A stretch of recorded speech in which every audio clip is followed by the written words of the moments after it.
Hello and welcome to Spectacular Chicago. My name is Yesenia and today we'll be interviewing Jim. Today, Jim will briefly touch on coronavirus and failure on the part of elected officials to timely address the problem before it reached pandemic proportions. Next, he will more fully discuss and analyze why Chicago police should not be targeted for defunding and are working in the best interest of the people of the city, despite what Mayor Lightfoot says. And finally, Jim will present subject matter on corrupt Village of Lombard police officers, DuPage County prosecutors who enabled and were co-conspirators such conduct, and prosecutors who conspired with the police to railroad an African American named Marcus Lyons to a rape he did not commit, and a Hispanic man named Rolando Cruz to death row over a murder he did not commit. Welcome, Jim. Thank you. What issues do you take with the elected officials over handling the coronavirus? Yeah, thank you, Yesenia, for that question. From November, December 2019, the Chinese were experiencing a pandemic of their own, Wuhan province, and sickness, and they had to quarantine, and they had to do all types of things. Yet the United States government, our local officials were allowing planes to come in. They were telling us, oh, it's not an American thing, it's not a problem. They were kind of, in my opinion, covering this up to pacify us and make us feel less threatened and worried about it. And we all see what happened. By their lack of proactiveness and activity, look at what happened. We had to shut down the whole country. Our entire economy is going to be in disrepair for many years to come, and they're not taking responsibility for it. I blame our Governor Pritzker. Had they taken action, say back in January, to shut things down, or in February even, we wouldn't be in the mess we're in now. By the way, I can't help but notice, why do you have a toilet seat hanging on the wall? Can you explain? Oh, that. Well, I'll pull that out and I'll show you what we have marked kind of as Exhibit A. This is, well, there he is. Oh my God, how are you able to get the governor's face in there? Well, I made it fit. But I'm asking voters come next election to unseat him. So, and then this kind of falls into, he had a situation where he removed a toilet seat from his home to reduce his taxes, which was widely reported in the news.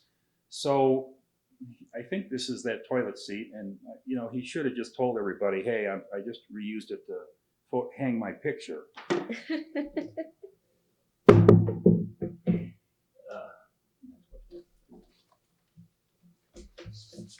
Okay, Jim, what do you think about Mayor Lightfoot's attitude towards the Chicago Police Department?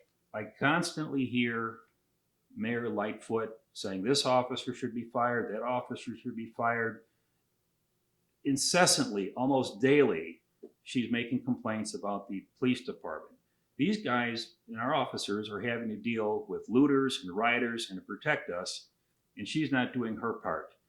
She went after those Chicago police officers so anal retentively that one wonders whether she wasn't potty trained at gunpoint as a child. Should police departments be defunded? Absolutely not. They're the last bulwark against the rioters and looters in this city. We didn't have enough police to monitor things. And you saw what happened downtown, the burnings, the lootings, the squad cars being torched. They want to defund the police. How do you feel about Black Lives Matter?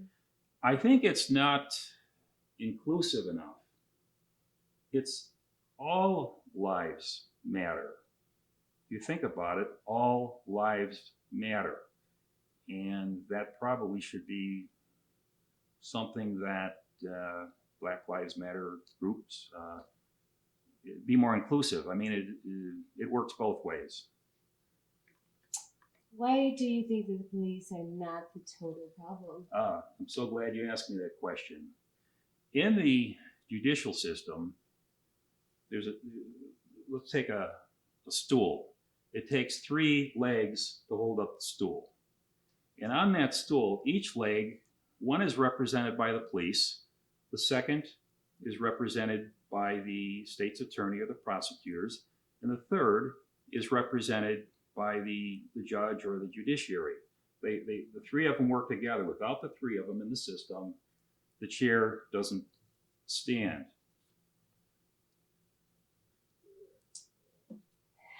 Can you cite specific cases where prosecutors and or judges were enablers and close conspirators in railroading innocent defendants to conviction?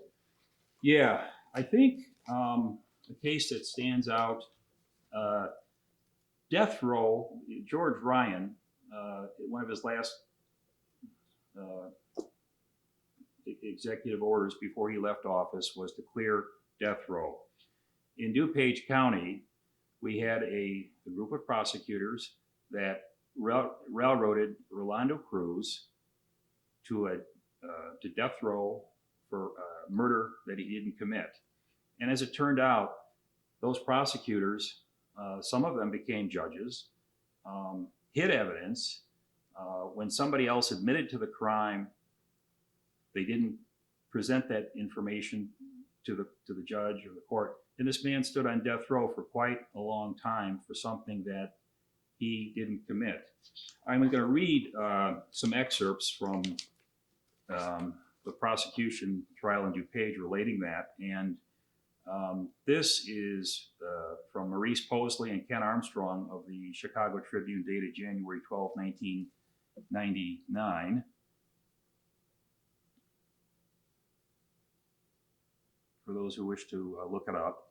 And I'm going to read a few things out of this, this article that I think summarizes fairly what goes on out there. I lived in DuPage, and if there was racial profiling going on, that was the county that was engaging in it. So this states the trial of 3 former prosecutors and 4 current sheriff deputies accused of framing Rolando Cruz for the murder of 10-year-old Janine Nicario may ultimately be one of the most significant criminal prosecutions of the century. That says a lot, because prosecutors normally don't find themselves on the receiving end of an indictment.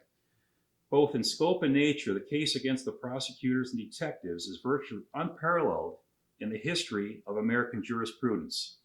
While police and prosecutors occasionally have been indicted for misconduct in the past, no other case has alleged a conspiracy to send a man to death row, and none has alleged that prosecutors perpetuated their deceit for so long. The charges conspiring to obstruct justice and perjury strike at the heart of American judicial system.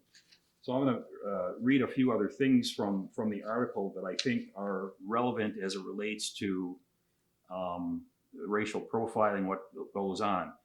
Keep in mind that without the prosecutors and without the judges, we had Burge case.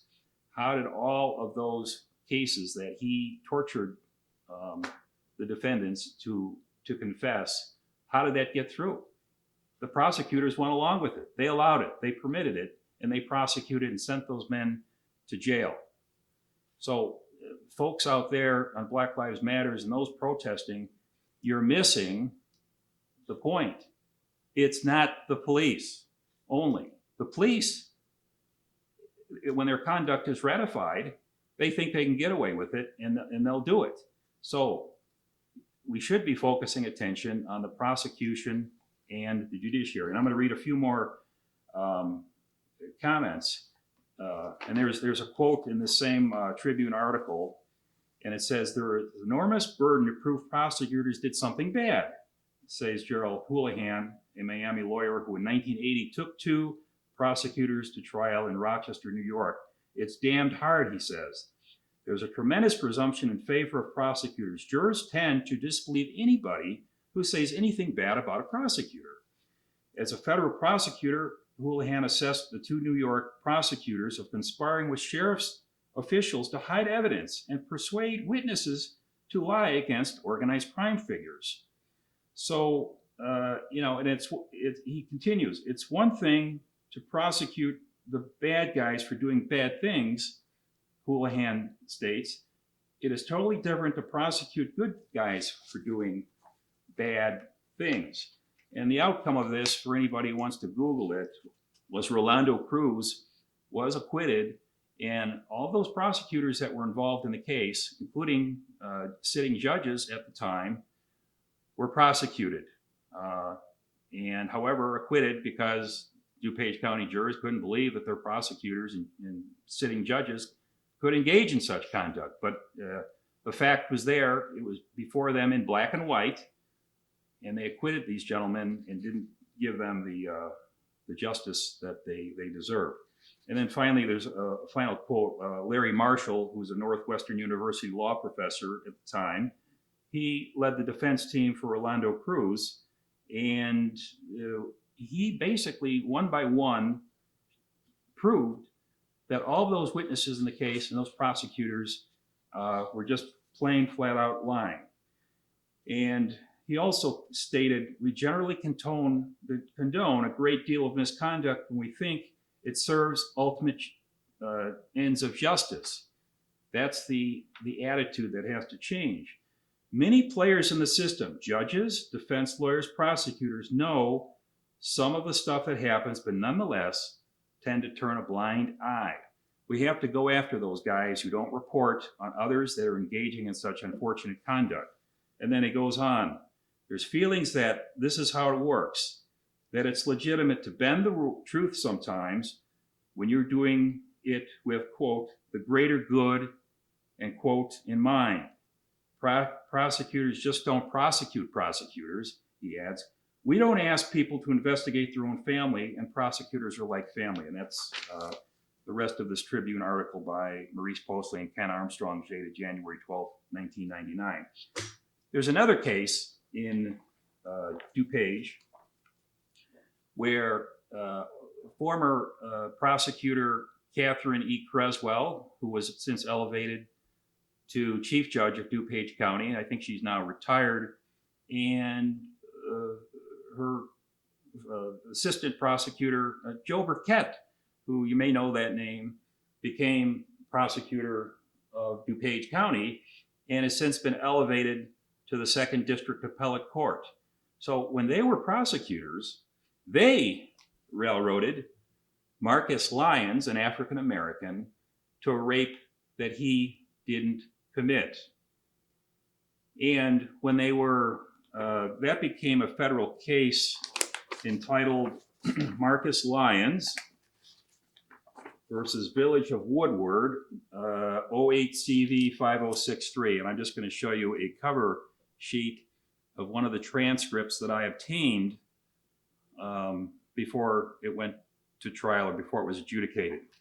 And Judge Creswell, at the time, perjured herself based on her own understanding of what the word perjury was. And it was replete with the words, I don't recall, I don't know. And then Joseph Burkett, who was the sitting prosecutor, state's attorney at DuPage County, also perjured himself based on his understanding of the words that I don't recall constitute perjury. They had a duty to recall and understand what they were doing. And certainly in a rape case, when they were prosecutors, they should remember some details. And they just sat there and said, I don't recall anything. So Mr. Lyons actually received some compensation as a result of the federal case. But I have to say, I actually contacted the federal judge in that matter and brought to his attention that these judges had committed perjury, and he did nothing. So you have judges that don't report on the misconduct of judges. Wow. Tell me about the Lombard Police Department. Okay, well, here's another example. I owned the Grace Street mansion in Lombard for about 8 years. a 13,000 square foot home, and the police were naturally curious about me, how I afforded it, and I was just very successful in business. However, one night I'm walking my dog Yoda on my own property, and a Chicago Village of Lombard police officer comes onto my property uninvited, and he asks me, he says, "What are you doing here?" I said, "I live here. This is my own home. I'm walking my dog. If you don't mind, is there anything else?" And I started to walk away, and he wouldn't let me leave. He says, "Well, I can't let you." I said, "Why? It's my property." So anyway, he called it in on the radio. He says, "Mr. Balzer is giving me a hard time." So he, in fact, knew who I was. He knew that I lived there, and he was up to something. So fast forward, on the way to the police station, I said, "He arrested me for trespassing my own property." And when he found out that I, in fact, own that property, he says, "Well, yeah, you're right. You actually pushed me, I think." I said, "No, I didn't. I didn't touch you." So that's how it kind of went down.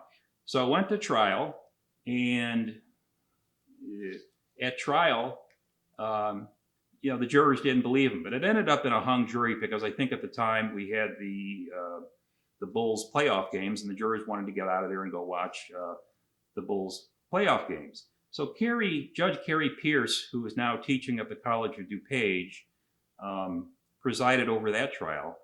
It ended up in a hung jury, so he declared a mistrial, and it went to a second trial. So here's what they did.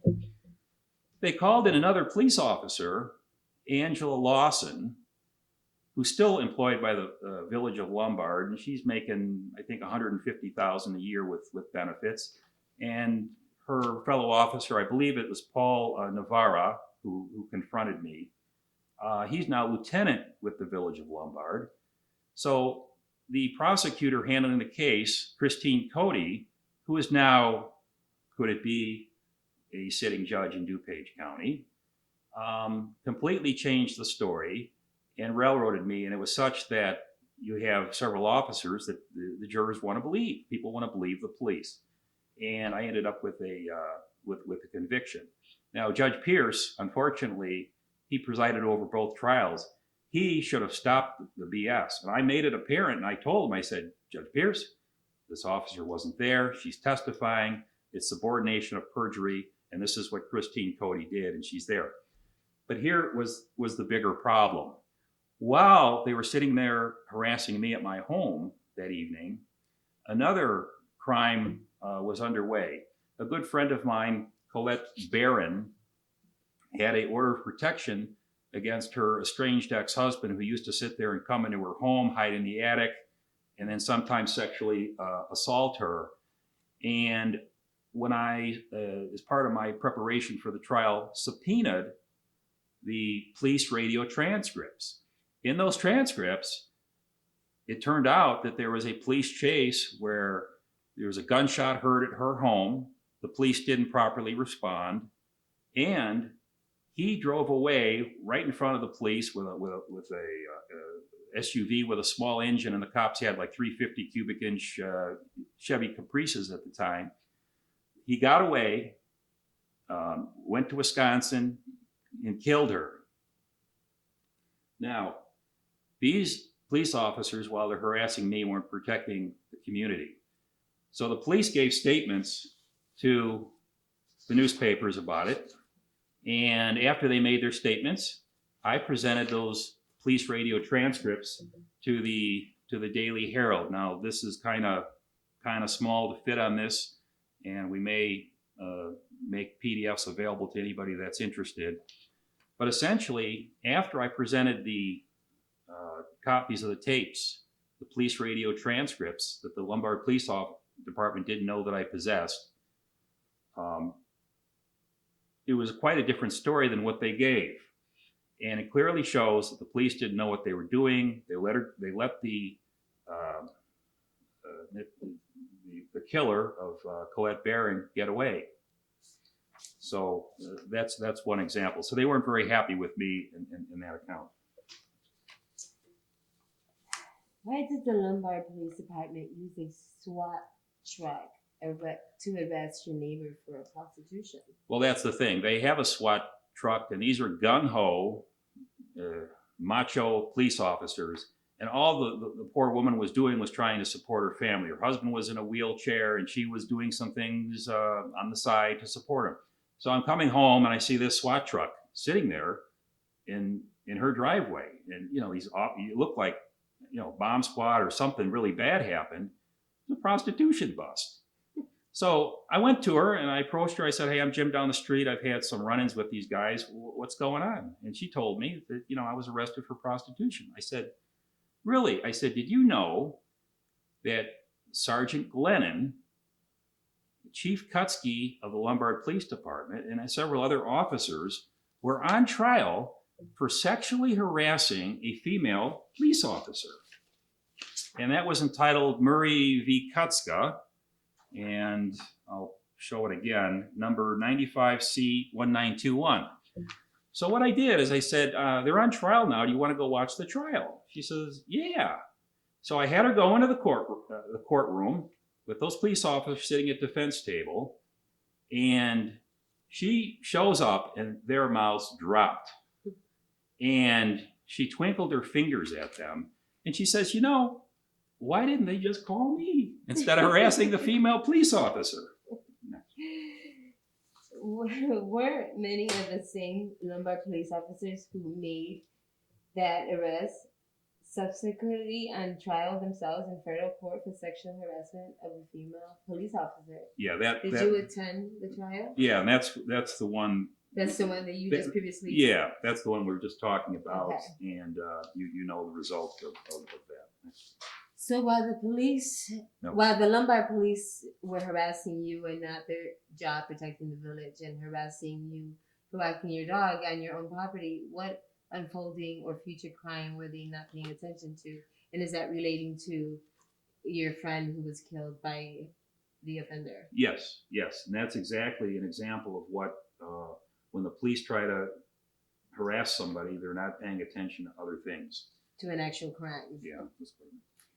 Who is Illinois Supreme Court Justice Robert Thomas, and how did he felicitate the appointment of any of these judges? Yeah, Justice Thomas was the former Chief Justice of the Illinois Supreme Court, and he manipulated the system. He dominated from top to bottom to extract the largest defamation award in Illinois history over an opinion column over a small community newspaper to the tune of $9 million, and that was reduced. He's not an admirable guy, and his fellow justices assisted him in that regard. However, he appointed Joseph Burkett, who was engaged in serious abuse of defendants' rights, including my own and others, to the Illinois Appellate Court as a justice to overhear cases that come before him. How is it that prosecutors who engage in such activity are rewarded and appointed to judge? That's a good question. And we have to stop that practice of elevating prosecutors to judges. You have a prosecutorial mindset, and now they're serving as judges, and that can't be allowed to stand. What is the solution? We need, again, I think, to stop appointing judges that were former prosecutors to the bench. The other thing is the Judicial Inquiry Board needs to step up. We have judges, I'm going to go back to Cook County now. We have judges in the city of Chicago that are hearing traffic cases. They're serving as both prosecutor and judge. You go in, they read the prosecution side, and then they read the judicial side. And in that scenario, I actually told one guy, I said, Your Honor, I'm going to turn you into the Judicial Inquiry Board if you say one more thing on behalf of the state. I said, I object to any of that and I wish to strike it. And he proceeded anyway. He says, well, I don't like your attitude. I'm going to find you guilty. That's how things go in Cook County as it relates to traffic. So we have to stop making judges serve as prosecutors, both in the same vein, or we have to remove those judges who have a prosecutorial mindset. What is the Judicial Inquiry Board? Well, a Judicial Inquiry Board, when there's a complaint against a sitting judge, they are supposed to review it. In the case of Justice Thomas, who again engaged in serious with his fellow justices to get him that $9 million reward, I'll call it a reward, failed to perform a credible inquiry. In fact, I tried to get FOIA on the information relating to what activity, and they fought me tooth and nail to prevent me from getting any information relating to whether or not they even performed an investigation, which of course they didn't, based on information that I have. And then finally, I did make an inquiry relating to the judge and judges at the traffic court serving as prosecutors. They can't do it. It's constitutionally prohibited for a judge to serve as a prosecutor. We speak to our justice system and hold it dear as what a child, a dead puppy, and speaks to it as though it were alive. Is it effective? No, I don't see the Judicial Inquiry Board being effective. I don't see, in fact, I think if Governor Pritzker did one thing or accomplished one thing rather than raising gas taxes, 20 cents a gallon, to get rid of the Judicial Inquiry Board, they're just not effective. They should be, we should get rid of them. We're spending $500,000, $750,000 on all these people, their patronage jobs, and they're not doing their job as it relates to the Illinois Supreme Court and the conduct that's going on in the courts in Chicago as it relates to the traffic court and the former Chief Justice of the Illinois Supreme Court.